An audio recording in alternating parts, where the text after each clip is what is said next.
Big boss 18 weekend का वार। जी हाँ, आज का एपिसोड हम सब ने देखा। काफ़ी बोरियत भरा एपिसोड रहा। आज एपिसोड में कुछ ऐसा नहीं था कि जिस पे बहुत ज़्यादा हमें लगे कि चलो भाई बहुत अच्छा एपिसोड दिखाया। मतलब मुझे समझ नहीं आता है कि ये जो संडे का एपिसोड होता है ना, ये मजाक मस्ती में ही निकाल देते हैं। और सलमान सर तो आई थिंक मतलब संडे वाले एपिसोड में इंटरेस्ट ही नहीं ले रहे होते हैं। मतलब हमें अच्छा लगता है कि सलमान सर को हम एज अ होस्ट देखें, लेकिन एटलीस्ट जब वो इंटरेस्ट ले रहे होते हैं तब अच्छा लगता है। जो बिना इंटरेस्ट के कैसे होगा भाई। तो आज का एपिसोड बस ऐसा ही था कि देखे तो भी नहीं देखे तो भी, मतलब जिन्होंने देखा उन्होंने भी कुछ नहीं देखा और जिन्होंने नहीं देखा उन्होंने बहुत अच्छा किया, अपना टाइम कहीं और यूटिलाइज कर लिया। तो ऐसा था आज का एपिसोड। लेकिन हाँ, कल होगा मीडिया का वार, और मीडिया का जो वार है भाई, प्रोमो काफ़ी खतरनाक वाले दिख रहे हैं। जहाँ पे ईशा की तो बैंड बजा दी है मीडिया वालों ने। उन्होंने चुगली आंटी बोल दिया है कि आपको क्या कहें, चुगली आंटी कहें। ओ भाई, मतलब इतना भी खतरनाक नहीं होना था। लेकिन हाँ, दिख रहे हैं खतरनाक, क्योंकि देखो लोगों का गुस्सा भी तो है ना। लोगों को ऐसा लग रहा है कि मेकर्स ने कुछ भी नहीं कहा है उनको, उनकी हर गलती को मेकर्स ने माफ़ किया है, उनकी हर गलती पे पर्दा डाला है। तो जब ऐसा होता है, जब किसी को आप लाडला बना के ले आते हो शो पे, वैसे ही ईशा को लाडली नहीं बना के ले आए, लेकिन शो में लाने के बाद से ही चीज़ें जिस तरीके से मूव की हैं, आगे बढ़ी हैं, वहाँ पे ये बहुत क्लियर हो गया था कि ईशा की तो बैंड बजनी ही है। और बिग बॉस जब खुद नहीं बजा रहे तो मीडिया तो आके बजाएगी ही बजाएगी, और पैसे में मीडिया ने बजा दी है। खबरें ये भी आ रही हैं कि मीडिया के जाने के बाद से ईशा का बहुत बुरा हाल है, रो रो के वो बिल्कुल परेशान हो गई है कि ये क्या कर दिया, ये तो बिल्कुल जज्बात बदल दिए, दिन बदल दिए, रात बदल दिए, ये हुआ क्या। तो ऐसा वाला सारा मामला नज़र आ रहा है। वहीं विवेन डिसेना से भी बड़े तीखे सवाल पूछे जा रहे थे। देखो, बिग बॉस के मेकर्स उसको लाडला बना के ले आए हैं, तो जब आप लाडला बना के ले आओगे तो सवाल वहीं से उठने शुरू हो जाते हैं। और आप पहले तो फेवर कर रहे थे, लेकिन अभी आप बजाने पे आ गए हो उसकी।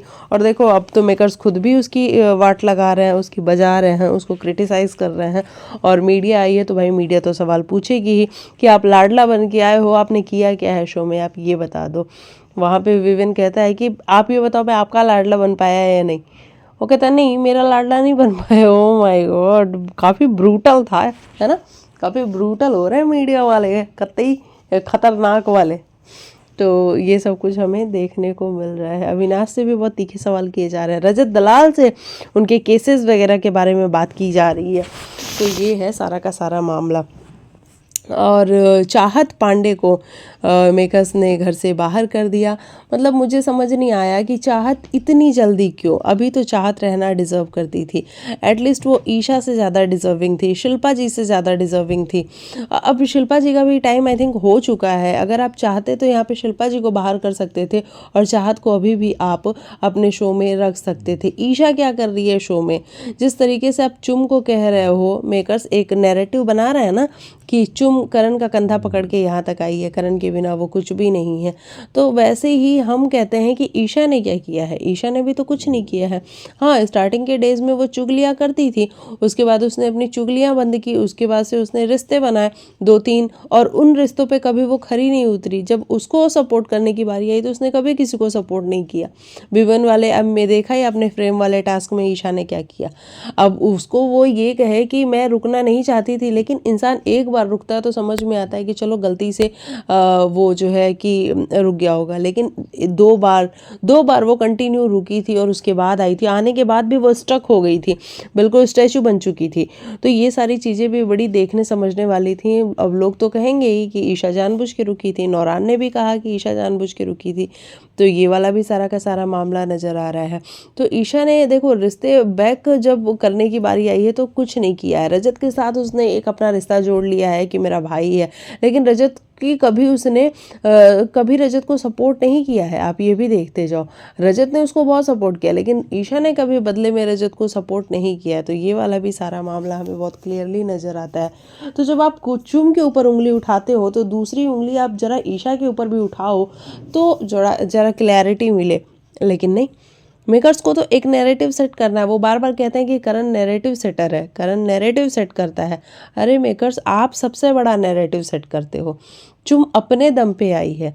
अब इनिशियल डेज में जब वो आई थी घर के अंदर, तो सबसे बड़ा झगड़ा जो हुआ था वो चुम के साथ ही हुआ था, और उसने ही बोला था चल निकल साला, वो क्या बोला था अविनाश को, ऐसा कुछ डायलॉग था ना साला वाला उसका। और वहीं से जो है कॉन्वर्जेसन, सारी लड़ाई झगड़े और बातें शुरू हुई। उसके बाद बीच में कुछ ऐसा मुद्दा नहीं था, तो चुम बिल्कुल शांत थी। वो अपना किचन में खाना बनाती थी, सबको सर्व करती थी, सर्विंग में एक्सपर्ट थी, तो वो सर्व करती थी सबको। वो बिना मतलब का फुटेज ग्रैब करने की कोशिश कभी भी नहीं उसने की है, और ना कभी वो नज़र आई है कि वो कोई चीज़ ऐसी कर रही है जहाँ पे उसको फुटेज मिले।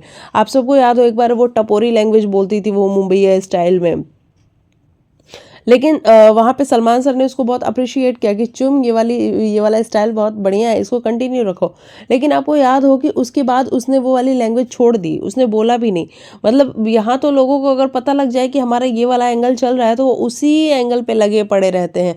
कई बार वो एंगल बोरिंग भी हो जाता है, लेकिन फिर भी लोग छोड़ते नहीं है। लेकिन चुम को पता लगने के बावजूद भी कि ये लोगों को पसंद आ रहा है, उसके बावजूद भी उसने उस चीज़ को छोड़ दिया।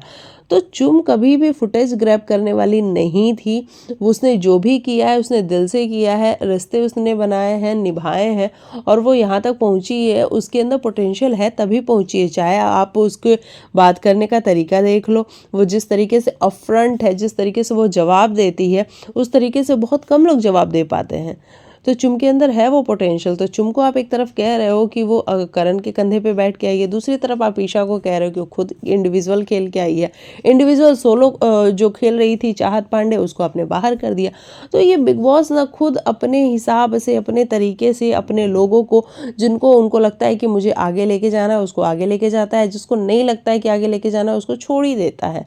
चाहत पांडे की बिना मतलब कि वो केक वाली फोटो लेके आई जहाँ पे एनिवर्सरी, मतलब क्या प्रूफ था उन सब फोटोज़ का, उन सब पिक्चर्स का।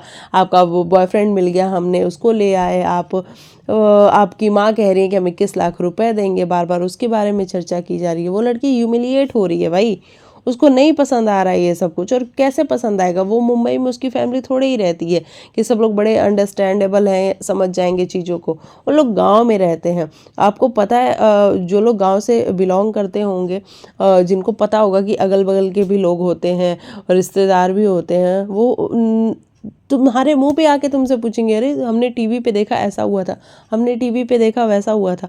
किस किस को इंसान क्या क्या जवाब देगा। तो थोड़ी सी तो डिग्निटी मेंटेन कर लेते ना आप। लेकिन नहीं, इससे तो अच्छा ईशा और अविनाश हैं, जो कि पूरे 100 दिन अप्रॉक्स होने वाले हैं, और इन 100 दिनों में वो रहे हैं साथ में। मन करता है तो वो कहते हैं कि हम साथ में हैं, नहीं मन करता है तो कहते हैं कि नहीं हम साथ में नहीं है। तो बढ़िया तो वही दोनों हैं। और बिग बॉस भी उन लोग को जस्टिफाई कर रहा है, कह रहा है कि हाँ ये बिल्कुल सही है, ये तो हमारे गेम के लिए बना है। एक्चुअल में अगर बिग बॉस के जो 2 फेवरेट्स हैं वो अविनाश और ईशा हैं, बाकी और तो सब ऐसे ही आ गए हैं। करणवीर तो बिल्कुल ही बेकार है, वो नैरेटिव सेट करता है, वो मिट्टी का तेल है, वो पता नहीं कौन सा बटर है। आज आपने देखा ना, करण बटर बन रहा था, कोई रेसिपी बन रही थी, वो मिट्टी का तेल है, वो तिल्ली लगाता है। बहुत सारी बातें निकल के सामने आ रही थी। रजत दलाल क्या कर लेता है, पाड़ दूंगा यही बस करता रहता है। रजत दलाल की क्लिप्स आप देखते हो कि गायब है। वीकेंड के वार पे भी उससे कोई बात नहीं की जाती है। विवेन डिसेना है, तो विवेन डिसेना के पीछे ही आजकल मेकर्स पड़ चुके हैं। वो जस्टिफाई कैसे करेंगे, विनर अगर बन भी जाता है विवेन डिसेना, तो जस्टिफाई कैसे करेंगे। और यही बात कल मीडिया भी आगे पूछ रही है कि भाई जस्टिफाई कैसे कर पाओगे कि तुम विनर हो। तो अगर हम देखने जाए फिर तो जिस तरीके का नैरेटिव मेकर सेट कर रहे हैं, ना करण विनर बनने के लायक है, ना रजत विनर बनने के लायक है, ना विवेन विनर बनने के लायक है। चुम है ही नहीं, शिल्पा है ही नहीं उस लिस्ट में, तो बचा कौन घर के अंदर, अविनाश और ईशा। तो फिर हो सकता है कि मेकर्स के अकॉर्डिंग ये दोनों जो है वो विनर बनने के लायक है, और उनके अंदर बड़ा पोटेंशियल है, और वो दोनों में से किसी को भी विनर बना सकते हैं मेकर्स। तो ये है सारा का सारा मामला जो है बिग बॉस के घर के अंदर वो चल रहा है। हालांकि कल जो है क्लास जो लगेगी, मीडिया के जो तीखे सवाल होंगे उससे बच पाना काफ़ी मुश्किल होगा, क्योंकि मीडिया भाई छोड़ती नहीं है। और वो पूरे जो मेरे को लग रहा है कि 50-60 लोग के अप्रॉक्स पूरी टीम होती है उनकी, और सभी के दो चार क्वेश्चन होते हैं। तो सोचो कितने क्वेश्चन हो गए, और किस किस का जवाब क्या क्या देंगे लोग। क्योंकि क्योंकि मीडिया बाहर से भी चीज़ें देख के आ रही है तो उसको पता भी है कि इन्होंने किस सिचुएशन में क्या बोला था, क्या कहा था। तो इनको तगड़ी वाली जो है लताड़ पड़ने वाली है। और बेसिकली अगर मैं बात करूँ तो अविनाश ईशा को पड़ने वाली है ना। बाकी लोगों की तो हमेशा से बैशिंग होती है तो उनको आदत है, लेकिन अविनाश और ईशा की कभी बैशिंग नहीं हुई है, कभी उनसे काउंटर क्वेश्चन नहीं पूछे गए हैं, कभी उनको कुछ कहा नहीं गया है, तो तकलीफ उनको ज़्यादा होगी इसीलिए। अदरवाइज बाकी करणवीर को तो तुम कुछ भी कह के निकल जाओ, अपनी बात बोल के वो फिर नॉर्मल हो जाएगा। चुम को भी देखो उसने इतना बढ़िया फिजिकल टास्क किया, उसको अप्रिशिएशन के बजाय उसको ये बोला गया कि आप तो वुमेन कार्ड प्ले करने की कोशिश कर रही थी, आप तो ये कोशिश कर रही थी कि विवेन डिसना अपना टास्क नहीं खेल पाए। तो आप देखो ना कि मेकर्स किस तरीके से नैरेटिव सेट कर रहे हैं। और मुझे नहीं लगता है कि मेकर्स जो है कि चुम को टॉप 5 में लेके जाने वाले हैं। मुझे कहीं से भी नहीं लग रहा है। जिस तरीके का व्यवहार, जिस तरीके का बातचीत आजकल मेकर्स करते हैं चुम के साथ, तो मुझे नहीं लग रहा है। मुझे लग रहा है कि वो ईशा को लेके जाएंगे टॉप 5 में। तो अगर ईशा को वो टॉप 5 में लेके जाते हैं तो सोचो अब कौन निकलेगा। अब शिल्पा निकलेंगी, उसके बाद चुम निकलेगी, और फिर टॉप 5 जो है वो ईशा और फिर ये जो 4 लड़के हैं वो हो जाएंगे। और लड़कों में भी रजत दलाल को मतलब अभी तक तो नहीं निकाला है, फाइनल वीक भी आ गया, तो कहीं ऐसा ना हो कि मिड वीक निकाल दें। क्योंकि अगर वोटिंग में देखो अगर डालेंगे तो मेकर्स कैसे लोगों को ये बता पाएंगे कि रजत के वोट्स कम हैं। अगर रजत जाता है तो उसके वोट्स कैसे कम बता पाएंगे, बता ही नहीं पाएंगे, क्योंकि सभी को पता है कि रजत के जो वोट्स हैं वो सबसे ज़्यादा हैं, वो विवेन से भी ज़्यादा हैं, करण से भी ज़्यादा हैं। तो ये तो वो जस्टिफाई कर ही नहीं पाएंगे। तो क्या वो रजत को विनर बनाना चाहते हैं? क्योंकि अभी तक तो ऐसा कोई खबर भी नहीं आ रही है कि रजत दलाल को वो बाहर करने की सोच रहे हैं। अभी ऐसी कोई खबर नहीं है। हाँ, ये खबर ज़रूर आ रही है कि मिड वीक एविक्शन चुम का वो कर सकते हैं मेकर्स। अब चुम का एविक्शन करेंगे तो वो भी थोड़ा सा मेरे को लगता है कि चुम के साथ जस्टिस नहीं होगा, क्योंकि अभी बारी है शिल्पा और ईशा इन दोनों के निकलने की। क्योंकि इनका कोई अब गेम बचा नहीं है। शिल्पा जी का भी ठीक है, माँ बेटे वाला एंगल खूब चला, लोगों ने खूब उस पर बातें की, अब हो गया। हालांकि शिल्पा जी आजकल फायर हैं, बिल्कुल बिल्कुल घायल शेरनी बनी हुई हैं। उनको कोई भी कुछ भी बोलता है तो फटक से उनका आंसर तैयार रहता है। लेकिन फिर भी जो गेम था शिल्पा जी का वो अब ओवर हो चुका है, और मुझे लगता है कि अब शिल्पा जी को बाहर हो जाना चाहिए। तो ऐसे में मेकर्स को अब अगर किसी को बाहर का रास्ता दिखाना चाहिए तो वो ईशा, फिर शिल्पा जी, फिर चुम, और उसके बाद ये चारों लड़के।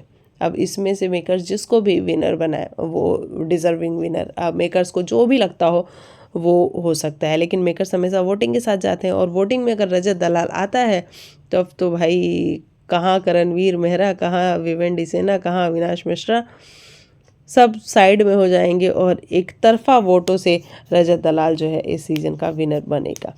तो ये है सारा का सारा मामला।